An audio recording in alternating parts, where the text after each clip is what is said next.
austatud rektor, prorektorid, dekaan, külalised ja loomulikult lõpetajad. Ülikoolis õpetati meile, et teaduse eesmärk on uurida ja teha järeldusi. Panime haldusjuhtide ja halduskorraldajatega pead kokku ja tegime 4 järgmist järeldust oma ülikooli aastatest. Esiteks, Tallinna Tehnikaülikool on parim ülikool, kus õppida ja omandada haridust, sest TTÜ-s on väärt haridus seotud täisväärtusliku tudengieluga. Teiseks, meie ise peame olema aktiivsed ja asjalikud erinevate teemade uurimisel, puurimisel ning täiendama ennast pidevalt ise. Muud moodi on raske elus edukas olla ja pakutavast haridusest maksimumi võtta. Kõik see eeldab aga meie endi suuri pingutusi, häid õppejõude ja õpikeskkonda. Ka õppejõud peavad ennast pidevalt täiendama ja mõtlema sellele, et olulisem on arendada noore inimese mõttemaailma, pakkudes talle palju uusi ja huvitavaid ideid. Seda peeti meeles nii meie õpingute aastate vältel ja loodame väga, et seda peetakse meeles ka järgmistel aastatel nii õppetöös kui ka õpingutele punkti pannes lõputööde kaitsmiskomisjonis. Kolmandaks, haldukaid, nagu me ennast ise nimetame, seob alati tugev kambavaim. Ma olen kindel, et me mäletame kõik veel neid koolipäevi, kus me esimestel, kas või koolipidudel koos olime, rõõmsameelsetena koolipingis käisime, oma välisreisidel Soomes, Rootsis möllasime ja koos suveülikoolis tarkust omandamas käisime. Ja neljandaks, ja see, et me nüüd lõpudiplomi kätte oleme saanud, see ei tähenda, et me hakkame kõik tõsisteks täiskasvanuteks ja jätame haldustudengi ülikooli ja haldustudengi eluvaimu maha. Oi, haldukad, ma loodan, et teiega kohtume kas suveülikoolis või laias maailmas ja kõigile teistele tahan ma öelda südamest suur aitäh kõige sellest, mis te olete pakkunud. Kool, ülikool, õppejõud, aitäh, et olete meiega tegelenud need aastad. Sõbrad, perekond, tuttavad, aitäh, et olete meile toeks olnud.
Järjekorras 6. Tehnikaülikooli lõpuaktus hakkab lähenema lõpule.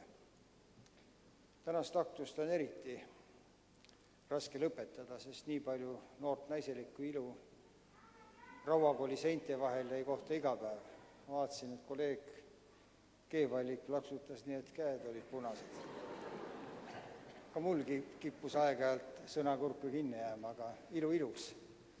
Ma tahaks kõiki lõpetajaid veel kord õnnitleda ülikooli lõpetamise puhul ja tahaksin tänada teie lähedasi omakseid, kes toetasid teie õpinguid. Öeldakse, et nii nagu sõjaväeski, nii ka elus tagala otsustab kõik. Aga ennem kui ma loen tänase piduliku aktuse lõppenuks, tahaksin ma ka tänada Tehnikaülikooli vilistast naiskoori Anne Torbeki taktikepi all, kes ilusa naiselauluga aitas meie aktust kaunistada. Kõigil saalis olijail paluks siiski jääda oma kohtadele seniks, kui presiidium on saalist lahkunud. Tänan teid!